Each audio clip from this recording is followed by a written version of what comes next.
report cards. They've been graded. Let's see them. The Heisman's taken a large hit over the last couple weeks between Cade Klubnik sucking, between Arch Manning sucking. John Mateer now has the hand injury. He's going to be out for a couple of weeks at the least. So yeah, who are we looking at? Like, who's going to hold up this trophy? Is it going to be my guy Jordan Tyson out in Arizona? Yeah, I mean, it isn't a bad shot. They just need to win more games, maybe. Win the Big 12, yeah. John Mateer, the unfortunate thing is now, unless Oklahoma maintains and wins, I mean, obviously the UT game was probably the big one, and he's going to be sitting that one out because of the hand injury. But outside of that, I got three guys. I got Dante Moore out of Oregon. I mean, the dude's just putting up numbers and stats. Oregon they play a big game. They play against Penn State, so he can have his Heisman moment.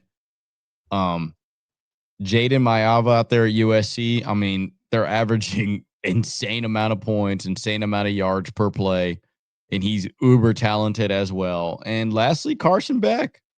I think Carson Beck has played into the conversation of being a legitimate Heisman hopeful now. He's unbelievably accurate. He's been a big reason why that offense looks as good as it does, as well in the passing game. And now has a defense to back it up. And I think those are going to be your four guys looking in, because now that we're into week 5, that means we've eliminated the guys that don't belong in here.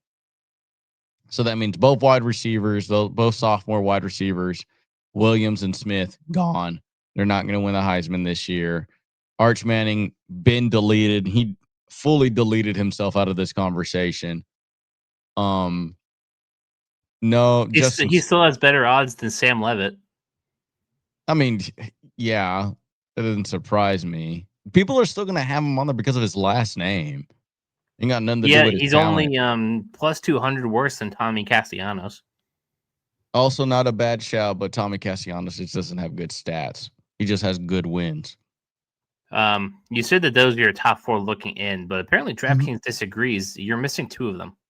Who am I missing out on? Let me see. Indiana quarterback Fernando Mendoza. He's the favorite at plus 700. Really? Well, that's because they absolutely destroyed Illinois, and he has like 14 touchdowns, no interceptions. You don't think that's sustainable? I'm not saying it's not sustainable, but it's like they got Iowa this week. That's a test. Yeah, but I think like they have Oregon. Ooh. Mm-hmm. They host Michigan State and UCLA. Those are both wins. Yep. At Maryland should be a win. His Heisman moment's going to Penn State. Yeah, he's going to have 2 notable Heisman moment times, and it's also against good quarterbacks. He's going to be Wisconsin and Purdue. But yeah, the next you got Iowa this week. That's a good defense. Always is a good defense. Oregon after that, it's going to be battle test, and then Penn State.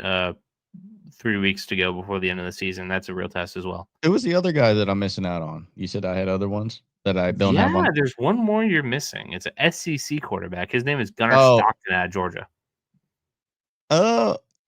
Yeah. I mean, if you beat Alabama, he's going to be on that list.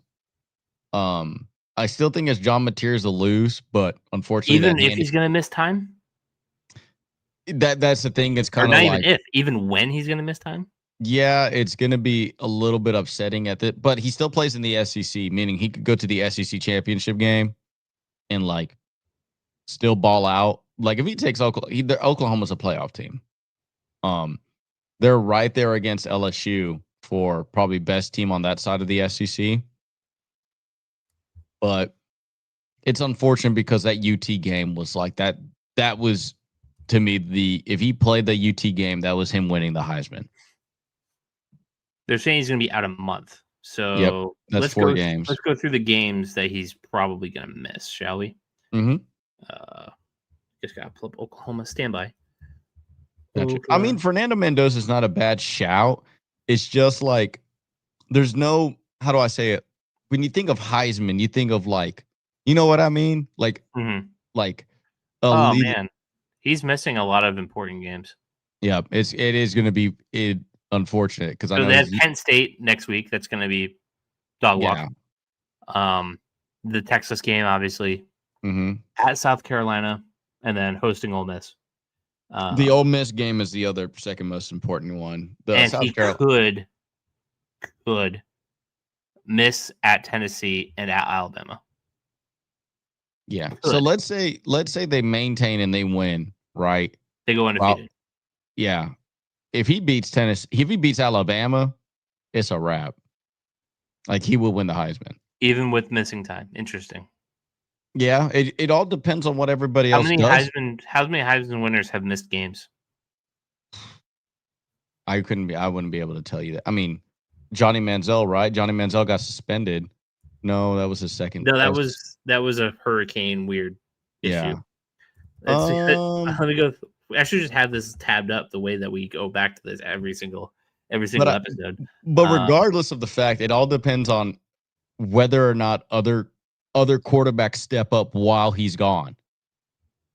Because, for instance, if he looks like the best, meaning like his biggest thing that is against him is the fact that he's not playing. So if Dante Moore, Jaden Maiava, Carson Beck, and Fernando Mendoza all suck while he's gone, it's still his. I got a list from Google. Here we go. That says Heisman winners who have missed games. John David Crow in 1957. Okay. Charlie Ward in 1993 who sat out a game. Vinny Testaverde. Yep. Charles White in 79. Mm-hmm. They say Jason White, but just that he did not play in the NFL after winning the Heisman due to chronic injury, so he might not count. But yeah, it looks like Vinny Testaverde and Charlie Ward might have been the last two. Yeah, I mean, if you were to ask me which one, it's his to lose as of now. But I would. Mark Ingram missed the opening two games in 2010 and 2011. But I'm gonna go with Dante Moore winning the Heisman at this point. I think Oregon's gonna run the table. They're gonna go undefeated. They're gonna probably be the number 1 overall seed for the college football playoffs. He has an amazing stat line, and I think John Mateers, with this hand injury, it's unfortunate that he maybe lose out on the Heisman this way. But I got Dante Moore. I just think that he's an elite level talent. I think he's probably the best athletically gifted quarterback to come out of Oregon since Marcus Mariota. If you really felt good about Mateer winning the Heisman even after missing a month, he's plus 8,000 on DraftKings. Yeah, that hand injury, big indication saying that he won't. It just hasn't happened often. I mean, missing 4 games, 2 of which are you're going to be ranked opponents. Yeah. So other notable names they have on DraftKings that you didn't mention. Did you write Joey Aguilar? Nope. But there's the Tennessee guy. I mean, he's not one. Jeremiah Smith is still there. No. Marcel Reed from Texas A&M. Yes, because they kind of have notable wins. If he keeps running the table, especially in the SEC, yeah. Garrett Nussmeier. I don't know. It's the thing is, like, I would have maybe put him on the list if he looked good against Florida's defense. But Florida has a good defense, so you had Jaden Maiava, who's plus 1,600. It's not a bad shout. USC, I believe, is tied for first for most ever Heismans. Julian Sayin from Ohio State. No, fuck no. Stop it. That's stat patter. I don't want to hear that. Josh Hoover from TCU plus 1,800. No furries winning a Heisman. Let's just end that conversation. Ty Simpson plus 2,000. If Alabama runs the table, it's going to be a boring Heisman. Drew Aller plus 2,200. More NFL prospect than Heisman guy. And then I'll close it before we get to plus 3,000. Tommy Castellanos plus 2,800. Notable win against Alabama. If they beat Miami, he's probably going to be jumping as the favorite, probably.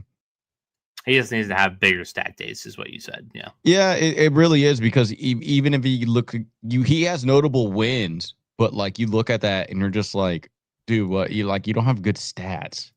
You're just kind of like, because there are better quarterbacks than him out there. And I just feel like if you put other quarterbacks on that list, on that Florida State team, that they would look probably better and have the same results. Does the Boston College have giant eggs on their faces if Tommy Castellanos is a no, because it all comes down to for instance, does Georgia have egg on their face that Carson Beck looks better at Miami's offense than theirs? Some could argue. I would not, but some could argue. I would say no, because Carson Beck did not fit that offense. He didn't fit Georgia's offense. I think he fits Miami's way better. So, but yeah, that's my Heisman report cards. As of right now, it's so you have grades on them? I would say Dante Moore, John Mateer obviously got an A all the way up to this. The hand injury, now we're talking about like asterisks because obviously he won't be able to play, and that's not on him. Also, him deciding to get surgery, I mean, that means he's also looking for the NFL as well too. One, I would rather you save your career for the NFL than college football. He is getting some first round grades. Dante Does he have any eligibility left to stay? I wouldn't if I was him. Okay. Dante Moore, I would give an A-. Same, I would give Jaden an A. Carson Beck probably also an A. Because right now, the grade system that we're going into right now, it's more like we're done talking about the bums. Like they've been eliminated. There's no more conversation to really have for them because at this point, there's no reason for they're not going to more than likely be Heisman hopefuls. Cade Klubnik bye, Arch Manning bye. Like they're not going to be in this conversation no more. But I would say all these guys, you're now looking at Heisman finalists from this point on. It would take Fernando Mendoza, like if Indiana runs the tables, he's going to be in the conversation. I just don't see it happening.